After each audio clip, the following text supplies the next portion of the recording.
Okay, this recording is meant to be like an example for the presentations that I want you to do in class. Remember that you will have to present an article that you've already read online or, well, on a newspaper that you like. And basically the one that I would like to present now is entitled Children at the Border, the crisis that America wasn't prepared for, and it was published in The Guardian a few months ago in June of this year.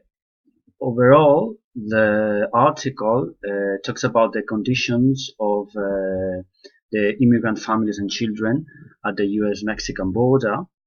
It starts by presenting the situation, and also compares the type of immigrants that went to the US a few years ago and those that are coming nowadays. Then it moves on to describe the situation, the conditions in which these people will have to endure in the different detention centers where they are kept. And finally, it kind of gives an explanation of why this is happening and what could happen in the future. Well, first of all, it's stated that the type of immigrants coming to the US has changed in the past 15-20 years. In the past, most of the migrants that went to the US were adults, especially mainly single males.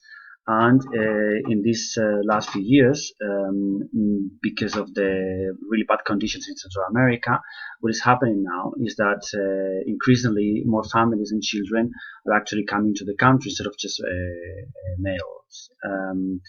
And most of the immigrants are coming from Central American countries because that's where the situation is basically worse. And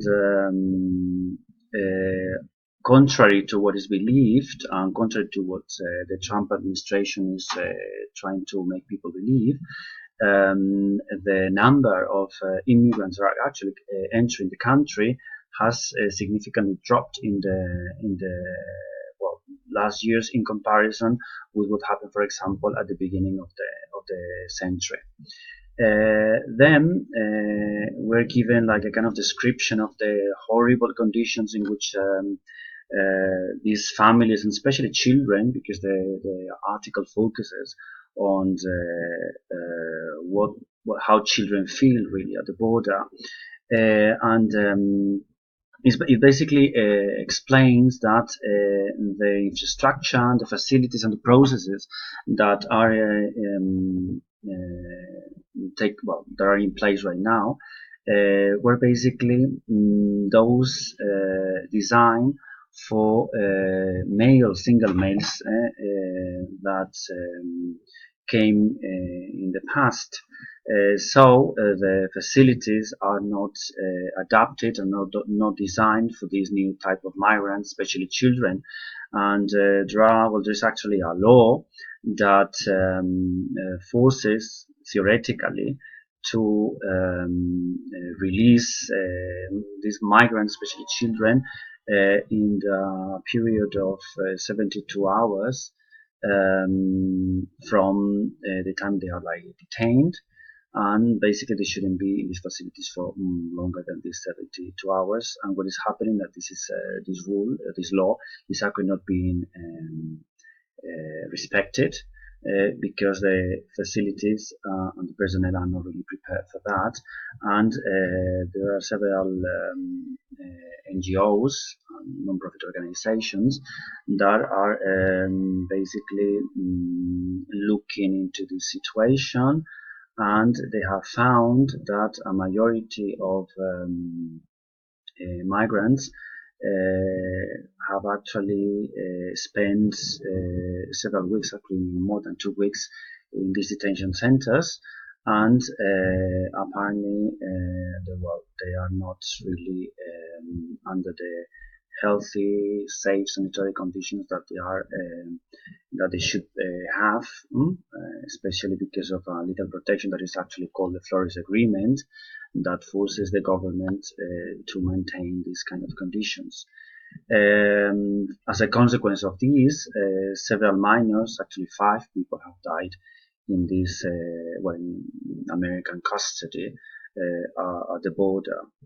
And basically, there is also another problem that has to do with the separation of children from their families that apparently Trump had tried to stop, but it's not really clear because it's still maintained under certain circumstances. And finally, the article is critical, obviously, to this situation, and basically states that it is an intentional situation that is being forced by the Trump administration because they want basically to deter people from coming into the country and requesting asylum, political asylum. And they argue that the country has the resources and the money basically to stop that and to change the facilities, but they're just not willing to do that. And basically, it's also used in a political way, as they believe, according to polls, that immigration policies are popular with the Republicans, which is Trump's political party, and this is used in order to basically get votes. This is basically what you would have to do, and also I would like you to include glossary in the article that you submit for this or that you use for this presentation.